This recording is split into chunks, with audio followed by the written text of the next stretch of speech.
This is Inspire 2016 with your weekly tarot reading for the week commencing the 2nd of March until the 9th of March 2020. The first card for you is representing, how do you feel about yourself? Your card is the Ace of Cups. This card can indicate the start of a new relationship, be it a friendship or a romance. This is one of those relationships where you feel happy and you are so pleased to have met someone with whom you can share a special connection.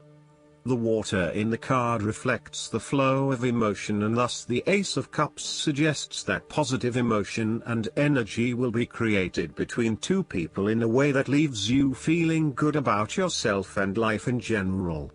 You need to experience the feeling of new love or of giving and receiving unconditional love.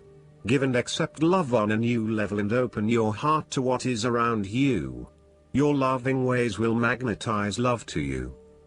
This card often means that love is the essence of the situation. It may or may not be romantic love. Look for ways in which you can begin to connect with others. Do you have someone to forgive? Or do you want to ask for forgiveness?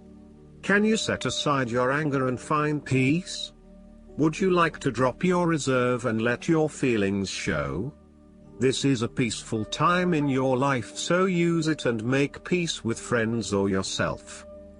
The Ace of Cups is also about creative expression, particularly where there is an opportunity to allow your emotions to shine through. You are very open to experiencing your inner feelings and sharing them with others.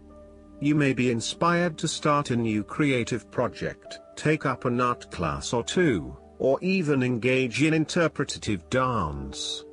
You are at that point in your life where you feel comfortable with who you are and what you feel, and you are not afraid to express that part of yourself to others. You see new potential in allowing your creative juices to flow, and as such, you are open to new possibilities and stimulating your imagination to allow your talent to unfold. The second card for you is representing, what do you want most right now? Your card is the Fool. What do you want most right now is to set forth on a new journey, one that is completely unknown and will take you to uncharted territories. The Fool is all about new experiences, personal growth, development and adventure. The Fool card asks you to take a leap of faith and to trust in the universe in that if you begin a new journey, you will find success. This Fool lives a carefree life, free from worry and anxiety. He does not seem to mind if he does not really know what lies ahead. The Fool card may represent a choice to be made, one of vital importance. However, there are always many different options available and the choice must be made wisely. If you are facing a decision or moment of doubt, the Fool encourages you to believe in yourself and follow your heart no matter how crazy or foolish your impulses may seem. This is a time when you need to truly believe and have faith in where the universe is taking you. The Fool is an excellent card to meditate on if you are experiencing a lot of fear in your life. The Fool enhances courage, risk-taking and the creative expression needed to open up new areas in your life. The Fool is always whole, healthy and without fear. He is the spirit of who we are, the spirit expressed and experienced as wonder, awe, curiosity and anticipation. We never know what is in the future, but like the Fool we must blindly go forward. You need to trust that you are a spirit born into flesh to enjoy life and grow in experience. Take a chance and see what happens. The third card for you is representing your fears. Your card is the Eight of Pentacles. You are afraid that your perfectionism has become a barrier to your success. You will have to let go of the smoothness and predictability of doing what you have mastered, and be willing to make a fool of yourself all over again. You are working very hard on something, but it is not leading to the desired outcome, leading to frustration and disappointment with the lack of success and progress. Sometimes, We can focus in on improving a part of ourselves or trying to fix something, only to find that all that effort is just going on the wrong things. You may be honing in on minute details that are not important to the overall workings of your life. Instead, you need to look at the bigger picture and ask yourself whether this is the right direction for you at this time. How can you bring your attention out of the detail and to the overall picture here? Are you working on the right things, or is there a major part that you are missing? Return to the energy of the Seven of Pentacles and reprioritize and invest in those activities that will lead to the greatest return. The Eight of Pentacles can also indicate a time when you are lacking the ambition, engagement, or dedication to see your work through. You are too wrapped up in everyday concerns and worries to take the time out to gain more long-term security. Instead, most of your energies are wasted pursuing short-term gains and rewards. Continuing to toil at the same work is not going to get you where you want to be. This might be fine for some people, but for you to get anywhere in your current profession, you might actually have to go back and get some additional skills and possibly even take a pay cut while doing so. Rather than trying to look for minor improvements in what you are already doing, this card suggests completely thinking out of the box. Look for something unrelated to what you have been doing, for example, starting your own business or entering an entirely new field of work. Look for something new. The time is right for you to change directions. The fourth card for you is representing what is going for you. Your card is the Seven of Pentacles. You are taking a long-term view and you are assessing where you can best invest your time and energy for the maximum output. You do not want to keep putting your heart and soul into something if you are not getting the rewards for it, and no doubt, you have started to see that there are some areas in your life that are just become energy sappers but without the reward. If you have been working extra hard or putting in extra effort into something, it will finally pay off. Your effort will definitely be worth it and you will see the results and rewards for your labor. You may have been working on something quite challenging and important for the last few months, and this is likely to come to a culmination. You are likely to see financial or other tangible rewards for all of your hard work. You might have been laboring away at something important and you may be starting to feel concerned that you will never be rewarded for your efforts. Be patient and appreciate the progress you have made so far. If your hard work has not yet paid off as planned, remember that your expectations may be unreasonable. There are no guarantees. Be grateful, focus on the present and do what you can with what you have. The fifth card for you is representing what is going against you. Your card is the Four of Pentacles. You are afraid of losing money.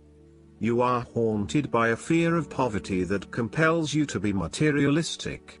You are extremely defensive and self-protective materially and emotionally, fearful of opening up and trusting other people. You are very reluctant to spend money and you are keeping a very tight rein on your cash. On the flip side, you may be spending too much money and need to get a better hold of your financial resources.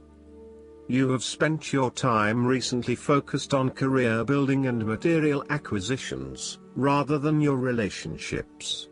This approach to life has been quite successful financially but is very limiting when it comes to connecting authentically with others.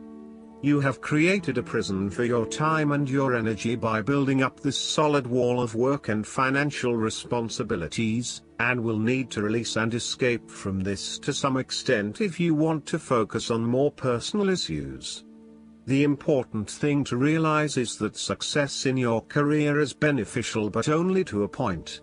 You may need to examine your life and determine what you can give up, particularly in terms of effort and time put towards work and other similar activities, so that you can have more energy available for developing personal relationships. The Four of Pentacles asks you to loosen your hold on your need for security and stability and step outside your comfort zone. While it will feel a bit shaky at the start, this is an important step in your personal development. The last card for you is representing the likely outcome that you may have. Your card is the Six of Pentacles. Now that you have lived through the darkness long enough to see the inner light, it is time to help others who are not so fortunate. Consider giving to charity or reaching out a helping hand to someone who needs your support.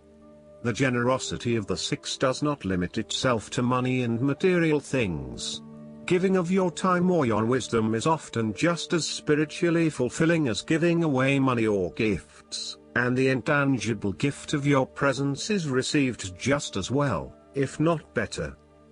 You may also be inclined to make a loan to someone, on the premise that they will eventually pay you back once they are back on their feet. This is a loan built on trust and good faith, knowing that if you give something away, it will come back to you. Remember, though, that this is more about a short-term fix and not a sustainable solution towards self-sufficiency. So, think about how you can financially support your family or friends in a way that encourages them to stand on their own 2 feet eventually. If you are the beggars in the Six of Pentacles, then you may be the recipient of someone else's charitable activities. This will help you to get back on your feet and to eventually repay the charitable organization or individual, either with your time or your restored wealth. You will also need to identify ways in which you can become more self-sufficient in the long run. The risk of accepting charity is that you become dependent on it and cannot look after yourself. Be mindful that you are not becoming submissive or noticeably desperate as a result of the charity that someone else is providing you. Last but not least, the guidance card for you is the Deservingness. The Angels of Abundance present you with this card as a reminder that you, like everyone, deserve abundance in your life. You may feel discouraged or believe that those who have abundance are different or better than you. The angels want you to know that you are a divinely perfect child of God, and just as you would not want to see your children go without, so too will you be provided for. God and the angels do not want to provide us with this bounty simply so that it can be hoarded in a bank account. However, they want us to use it to support the great work of ethical charities, to support ourselves while we work on our life purpose, and to do all we can to make the world a better place. The Angels of Abundance know that too many of those who want to do good are not able to because they feel trapped in energy-draining jobs. By providing for them, the angels are helping every one of God's creatures. It's helpful to affirm that you deserve to receive abundance, because it will be invested in good causes. That includes paying for your education, buying supplies to serve your life purpose, reducing your stress levels with self-care, and giving to charities. Reaffirming the fact that you are worthy of the same goodness and opportunities as everyone else helps dissipate old feelings of undeservingness. Acknowledging the abundance that you have, and actively asking for that which you need, will realign your energy with respect to receiving blessings in your current life and situation. I hope that you enjoy everything, and if you like the reading, just please click subscribe and you will get instant notifications every time we publish a new video right to your YouTube. Thanks.